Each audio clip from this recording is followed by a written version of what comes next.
ইউনিভার্সিটিতে history general বা পাশে পড়ছো 6 সেমিস্টারে তোমাদের যে ডিএসসি B2 পেপারটি রয়েছে এই পেপারটির লাস্ট মিনিট সাজেশন 2025 নিয়ে আলোচনা করছি এই ভিডিওতে। তো দেখো এখানে সাজেশনে যে সমস্ত প্রশ্নগুলো এখানে রয়েছে প্রতিটা প্রশ্নের উত্তর আমি চ্যানেলে আপলোড করে দিয়েছি। ভিডিওর ডেসক্রিপশন বক্সে তোমরা এই সমস্ত প্রশ্নের উত্তরগুলির লিঙ্ক পেয়ে যাবে। এছাড়া তোমরা আমার হোয়াটসঅ্যাপ নাম্বার 8327540655 নাম্বারে হোয়াটসঅ্যাপ করে যে কোনো প্রশ্নের উত্তরের লিঙ্ক তোমরা পেতে পারো। তো দেখো প্রথমে 20 নম্বরের প্রশ্ন পরীক্ষায় আসবে, দুটি প্রশ্ন লিখতে হবে। এখানে 4টি প্রশ্ন পরীক্ষায় থাকবে, দুটি লিখতে হবে। তার জন্য তোমরা মাত্র এই 4টি প্রশ্নই দেখে যাবে। এই 4টির মধ্যে তোমরা দুটি প্রশ্ন কমন পাবে। মুদ্রণ বিপ্লব কাকে বলে, তার তাৎপর্য। পরেরটি সামন্ততন্ত্র থেকে ধনতন্ত্রের উত্তরণে যুগ সন্ধিক্ষণ বিতর্ক বা সামন্ততন্ত্রের পতনকে কেন্দ্র করে যুগ সন্ধিক্ষণ বিতর্ক।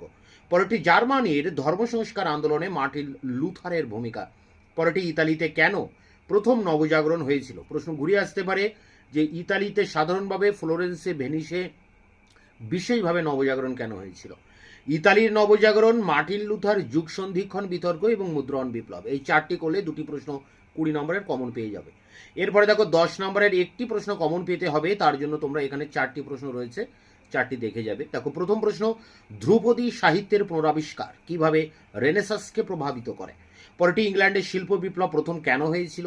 পরেরটি নতুন বিশ্বের স্পেনীয় সাম্রাজ্যে কিভাবে একটি বিশাল ও স্থায়ী খনি অঞ্চল ভিত্তিক জনসমাজে পরিণত হয়।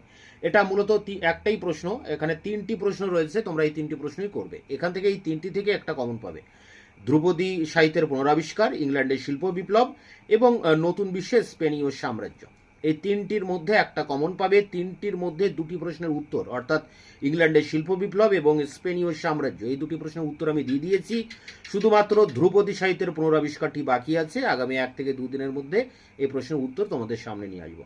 এরপরে দেখো মার্কস 5 অর্থাৎ 5 নম্বরের টিকা প্রশ্ন 6টি আসবে, 3টি লিখতে হবে। প্রথম প্রশ্ন, অ্যানাব্যাপটিস্ট কারা ছিলেন। পরেরটি নিকোলো ম্যাকিয়াভেলির রাষ্ট্রচিন্তা। পরেরটি ইরাসমাস কি যথার্থই মানবতাবাদী ছিলেন। পরেরটি ইউরোপীয় অর্থনীতির উপর ব্ল্যাক ডেথের প্রতিক্রিয়া। পরেরটি ম্যানর ব্যবস্থা বলতে কি বোঝো। পরেরটি আমস্টারডামের উত্থান এবং শেষ প্রশ্ন উত্তরের মানবতাবাদ। তো এখানে 7টি টিকার মধ্যে মাত্র একটি অ্যানাব্যাপটিস্ট কারা ছিলেন এই প্রশ্নটি বাকি রয়েছে। বাকি সমস্ত টিকা প্রশ্নের উত্তর আমি চ্যানেলে আপলোড করে দিয়েছি। অর্থাৎ তোমাদের এই সাজেশন অনুযায়ী মাত্র দুটি প্রশ্ন, একটি 10 নম্বর ধ্রুপদী সাহিত্যের পুনরাবিষ্কার, একটি 5 নম্বর অ্যানাব্যাপটিস্ট, এই দুটি প্রশ্নের উত্তর বাদে বাকি সমস্ত প্রশ্নের উত্তর আমি চ্যানেলে আপলোড করে দিয়েছি। এছাড়া তোমাদের এই 6 সেমিস্টারের ডিএসসি B2 পেপারের অ্যান্সারের একটি প্লে লিস্টও আছে, যার মধ্যে আরও অসংখ্য প্রশ্নের উত্তর দেওয়া রয়েছে। তোমাদের যে প্রশ্নে তোমাদের অ্যান্সার দরকার ইউটিউবে গিয়ে সেই কোশ্চেন সার্চ করলে আমার অ্যান্সার পাবে। যদি না পাও তাহলে আমার হোয়াটসঅ্যাপ নাম্বার 8327540655 নম্বরে হোয়াটসঅ্যাপ করবে, আমি উত্তরের লিঙ্কটা তোমাদেরকে পাঠিয়ে দেবো। দেখা হচ্ছে অন্য ভিডিওগুলো আছে, ততক্ষণ চ্যানেলকে তোমরা সাবস্ক্রাইব করে রাখবে, বন্ধুদের কাছে শেয়ার করবে। ভিডিওটি ভালো লাগলে অবশ্যই একটা লাইক দেবে।